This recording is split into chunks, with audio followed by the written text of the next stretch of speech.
The government's narrow and misguided focus on climate is one of the greatest threats to Canada. Our tax dollars, jobs, the health of our children, and the freedom to live our lives as we choose are at stake. Yet the ridiculous attempt to stop climate change has become a key objective of public policy. The result?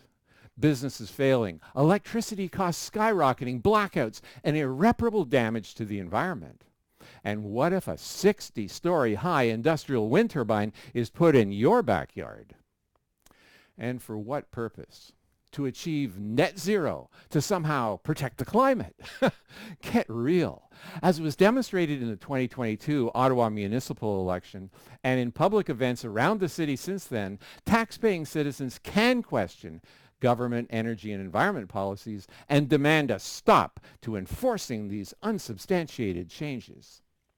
Here's what happened so far and what International Climate Science Coalition Canada plans to do next in our Climate Realism in Action project.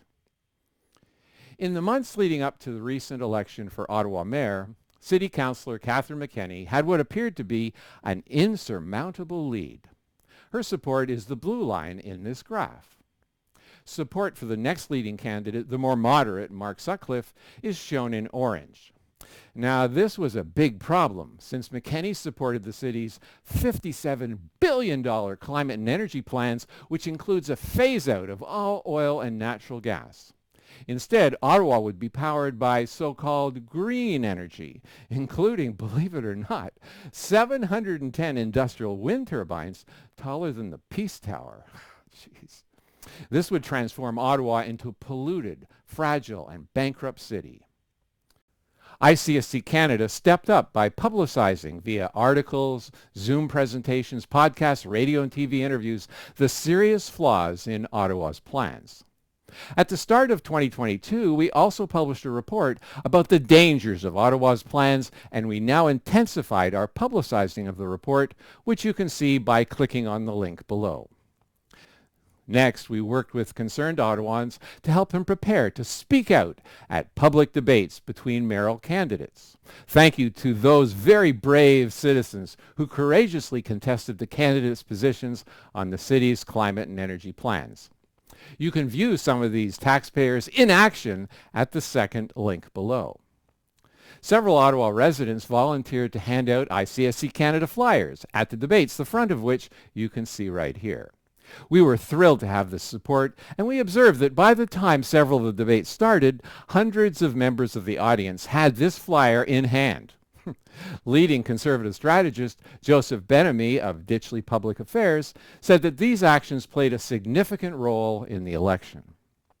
And the outcome? Sutcliffe defeated McKenney. Following the election, Icsc-Canada helped citizens prepare to testify at the City of Ottawa Environment and Climate Change Committee meetings. One meeting that was especially effective can be watched by clicking on the third link below.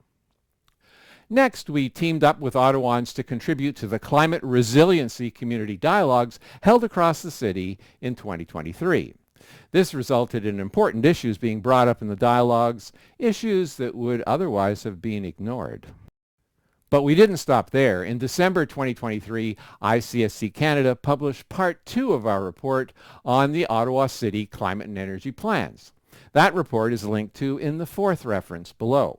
And it demonstrated that there's no climate emergency, so the city's climate plans are an inexcusable waste of taxpayers' money. We will continue to support Ottawa residents by providing them with the information they need to encourage the municipal government to adopt an energy and environment plan that is based on real-world science, engineering, and economics. The success of our activities in Ottawa is a demonstration of what citizens can do in other jurisdictions across Canada to persuade their elected officials to bring in science-based, beneficial climate and energy plans. As a result, we've begun working with concerned citizens in other parts of Ontario, as well as in Alberta and BC, to help them promote sensible policy. Help us to help you by donating to the not-for-profit International Climate Science Coalition Canada.